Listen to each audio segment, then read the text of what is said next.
বিকেলের হলুদাভ ম্লান রোদ দেয়ালের গা চুইয়ে গড়িয়ে পড়ছে। থমথমে নিরাগ পরিবেশ, গাছের ছায়ারা মাটিতে ছেয়ে আছে। একটু পরেই নীলাভ আকাশে বিছিয়ে যাবে ধূসর নীল। অরুণিকার কোলে মাথা রেখে মোবাইলে গেমস খেলছে শৈবাল, তার ভ্রুযুগল বিচিত্র ভঙ্গিতে বাঁকানো।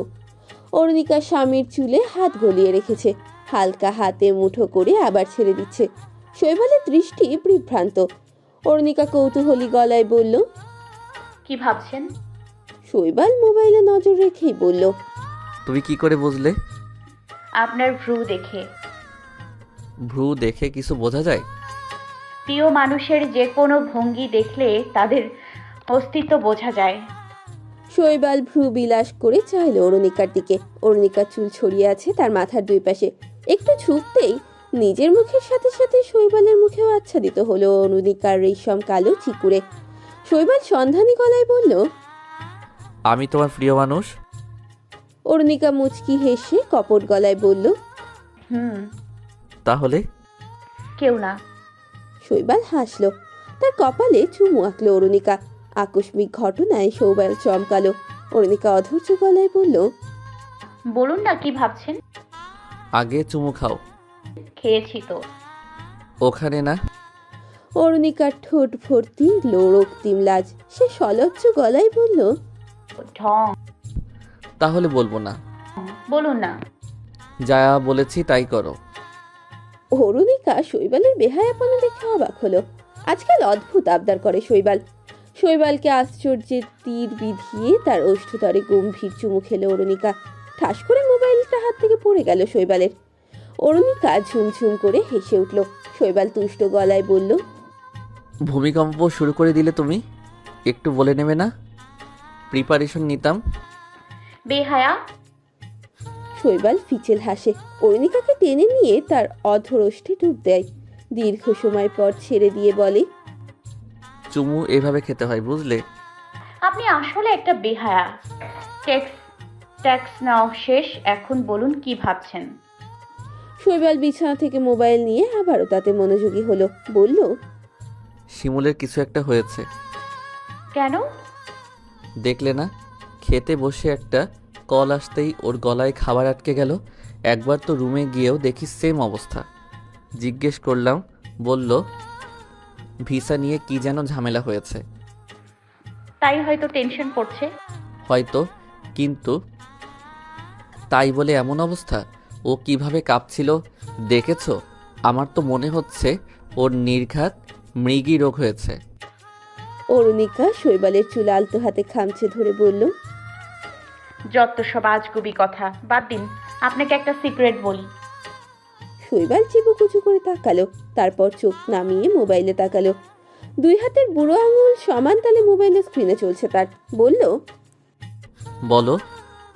অরুণিকা এক চিলতে হেসে শৈবালের কান ছুঁয়ে বলল, আপা আবার কনসিভ করেছে।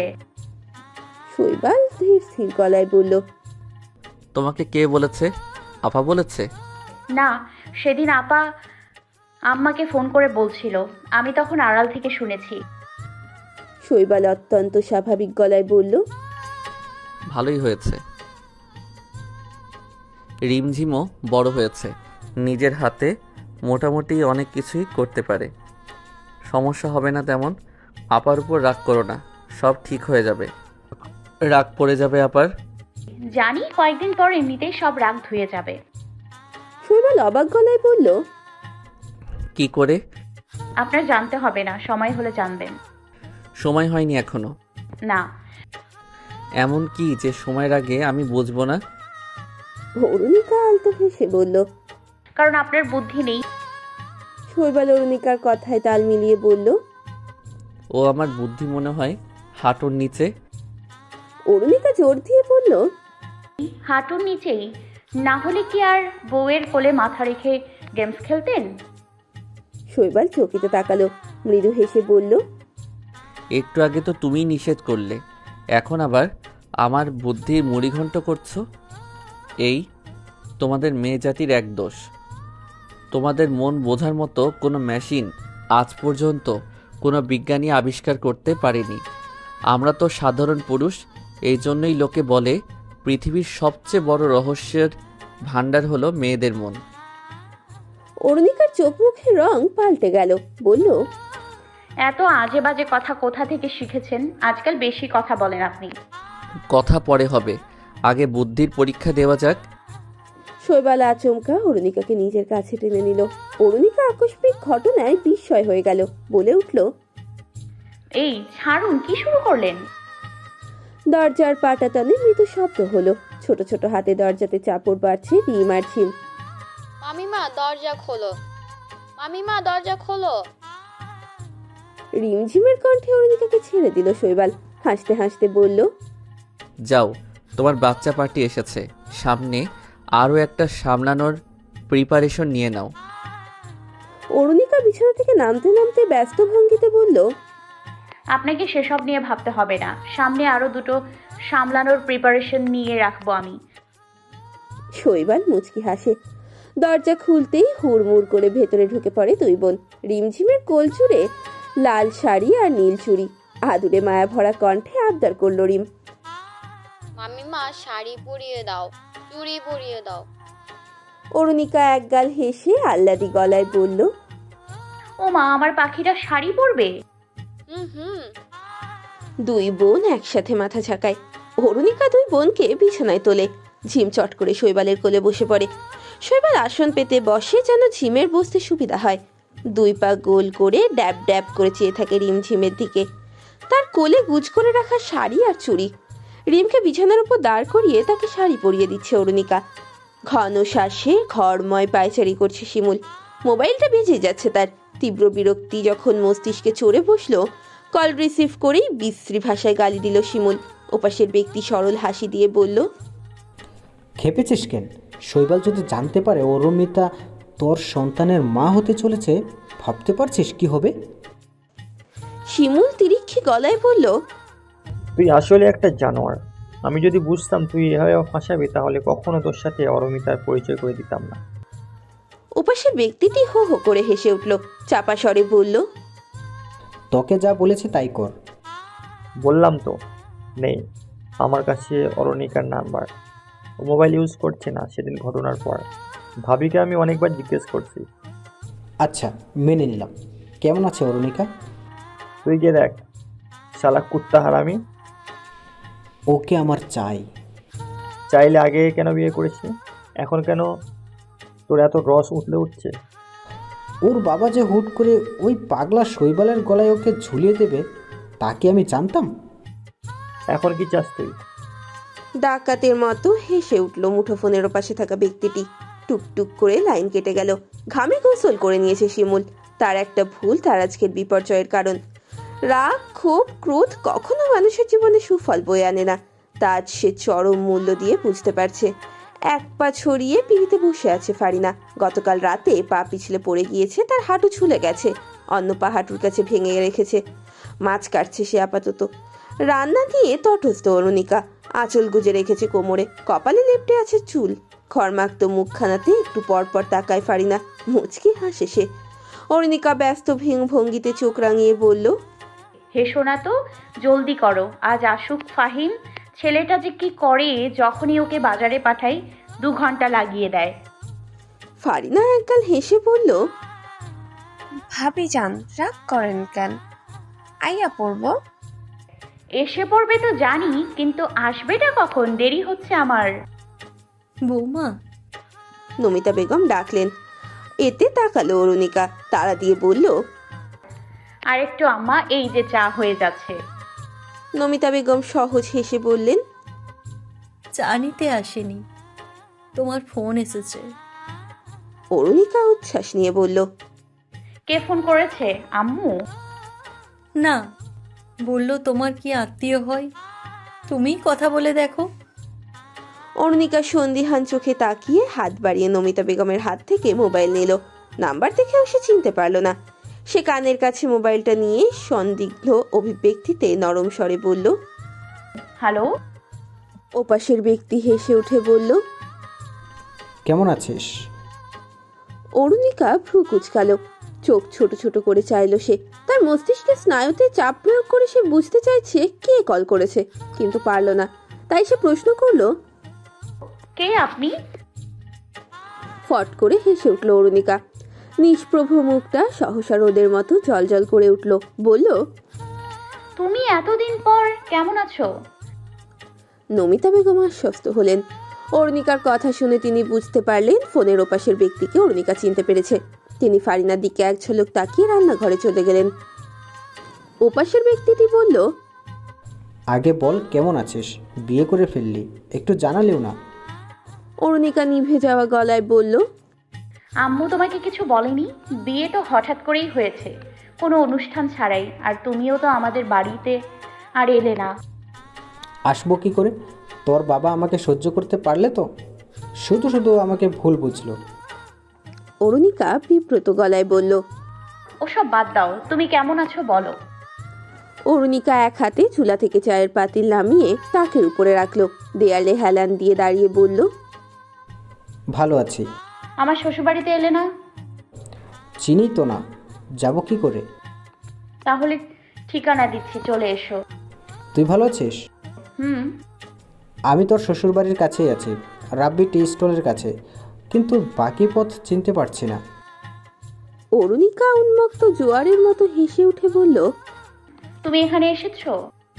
হ্যাঁ, ঠিকানা নিয়ে এসেছি, তোকে দেখে চলে যাব। তোর বাপ জানলে আবার কেলেঙ্কারি বাঁধাবে। বাসায় আসো, আমার শ্বশুর শাশুড়ি বাসায় আছেন। শৈবালও চলে আসবে, দুপুরে খেয়ে যেও। না রে, ফিরতে হবে আমাকে।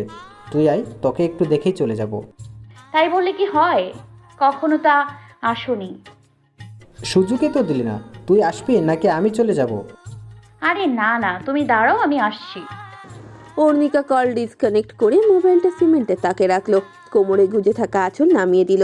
মুখটা মুছে বলল, তুমি মাছ কেটে ধুয়ে রাখো, আমি একটু আসছি।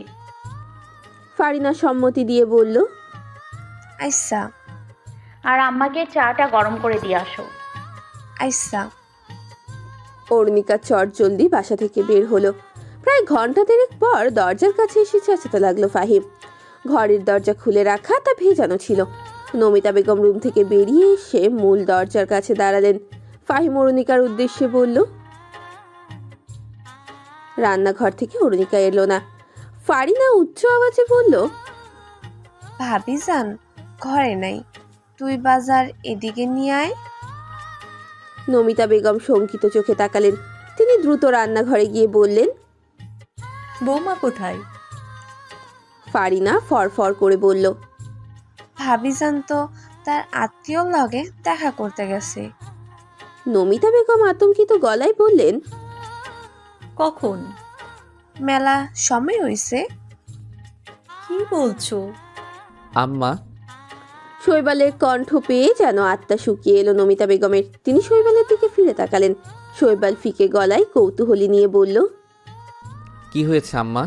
ফাহিম ওখানে দাঁড়িয়ে আছে কেন? আর আপনি রান্নাঘরে কেন? ওরু কোথায়? শৈবাল দরজা খোলা পেয়ে সোজা নিজের রুমে গিয়েছিল। অরুণিকাকে না পেয়ে রান্নাঘরে ফিরে আসে। নমিতা বেগম থতমত গলায় বলেন, কে যেন বৌমাকে ফোন করেছিল, তার সাথে দেখা করতে বেরিয়েছে সে। কি? কে ফোন করেছে? তা তো বলতে পারবো না, একটা ছেলে মনে হলো। ফারিনা দ্রুত গিয়ে নমিতা বেগমের মোবাইল ফোন এলে শৈবালের হাতে দিল। বলল, এই হারে নাম্বার আছে? শৈবাল রিসিভড কলে নাম্বার চেক করে আবারও ডায়াল করলো, কিন্তু মোবাইল সুইচ অফ। শৈবালের চোয়াল শক্ত হয়ে এলো। সে ফাহিমকে বলল যেন সামনের রাস্তাটা ভালো করে দেখে আসে। শৈবাল কাউকে ফোন করলো। সে উদ্বিগ্ন, উৎকণ্ঠিত, রোষে ফেটে পড়ে বলল, একটা মেয়েকে দেখে রাখতে পারেন না আপনারা? কি করেন সারাদিন? তৌফিক সাহেব এসে দাঁড়ালেন সেখানে। তিনি নম্র গলায় বললেন, এত চিন্তার কি আছে, গেছে চলে আসবে আবার। এই প্রশ্নে থমকে গেল সবাই। হতভম্ব দৃষ্টি তাদের। শৈবালের শিরায় শিরায় কাঁপন ধরেছে। ক্রোধে বিহ্বল সে। ডাইনিং টেবিলের চেয়ারে একটা জোরালো লাথি বসালো। ধপ করে কাউচে বসলো। বসেই রইল। মিনিট 15 পর একটি ছেলে হম্বিতম্বি করে ঘরের ভেতরে ঢুকলো। তাকে দেখেই উঠে দাঁড়ালো শৈবাল। ছেলেটির সারা মুখ লালচে, ঘামের দরিয়া বইছে, চোখের দৃষ্টি এলো থেলো। অস্থির গলায় বলল, সরি স্যার, মা ফোন করছিল, কল রিসিভ করতে করতে কখন যে ছেলেটা ম্যামকে নিয়ে উদা হয়ে গেল খেয়ালই করতে পারলাম না। নমিতা বেগম বিস্ফোরিত চোখে চেয়ে আছেন। এই ছেলেটিকে তিনি 3 মাস খানেক ধরে তাদের বাড়ির সামনে রাস্তাটায় দাঁড়িয়ে থাকতে দেখেছেন। মাঝে মাঝে উকি ঝুঁকিও মারত। শৈবাল রোষে চেপে ধরল ছেলেটির গলা, ফ্যাসফেসে গলায় বলল, তোকে এর জন্য রেখেছি আমি। ওর যদি কিছু হয় জানে মেরে ফেলবো তোকে আমি। ছেলেটি কাঁপতে শুরু করলো। শৈবাল ছেলেটিকে ছেড়ে দিয়ে নিজের চুল খামচে ধরল। চোখে মুখে ভয়, আতঙ্ক আর বিদঘুটে চিন্তা ভাবনারা ডুকবিদা লাগাচ্ছে। শৈবাল হঠাৎ করে বাইরে যাওয়ার জন্য পা বাড়াতেই বলে উঠলেন তৌফিক সাহেব। কোথায় যাচ্ছিস? শৈবাল স্থির হলো, নত মুখে বলল, অরুণিকার কাছে। একটা হলুদ আবু উজ্জ্বল বাতি জ্বলছে। চারপাশের দেয়াল এখনো ছাই রঙা, প্লাস্টার করা হয়েছে খড়খড়ে। জানালার জায়গাটুকুতে গ্রিনেলে লাগানো হয়েছে, যা এখনো শুকায়নি। সিমেন্ট বালুর মিশ্রণে নতুন আমেজ দেখলেই বোঝা যাচ্ছে। মেঝেতেও সিমেন্টের শেষ প্রলেপ পড়েনি এখনো। ছোট্ট ছোট্ট ভাঙা ইটের টুকরো, প্লাস্টারের ছোট টুকরো, চালাইয়ের ছাই, এমনকি লোহার ছোট টুকরো পড়ে আছে। এখন বিকেল, দামাল সূর্য তার আঁচ কমিয়ে এনেছে, হেলতে শুরু করেছে পশ্চিমা দেশে। গোলাকার সূর্য তার ফিকে হলুদ রং ছাড়িয়ে কমলা রঙে নিজেকে রাঙিয়ে নিচ্ছে। ধূসর আকাশে গুচ্ছ গুচ্ছ মেঘের উড়ে চলা, কোথাও জমাট বেঁধে আছে শুভ্র মেঘ আকাশের ভাঁজে ভাঁজে। উঁচু বিল্ডিংগুলোই ছায়া নামতে শুরু করেছে। ক্লান্ত শহর একটু একটু করে এগিয়ে যাচ্ছে স্বয়ংকালের দ্বারে। বদ্ধ ঘরটির একপাশে দেয়ালে মাথা লাগিয়ে বসে আছে অরুণিকা।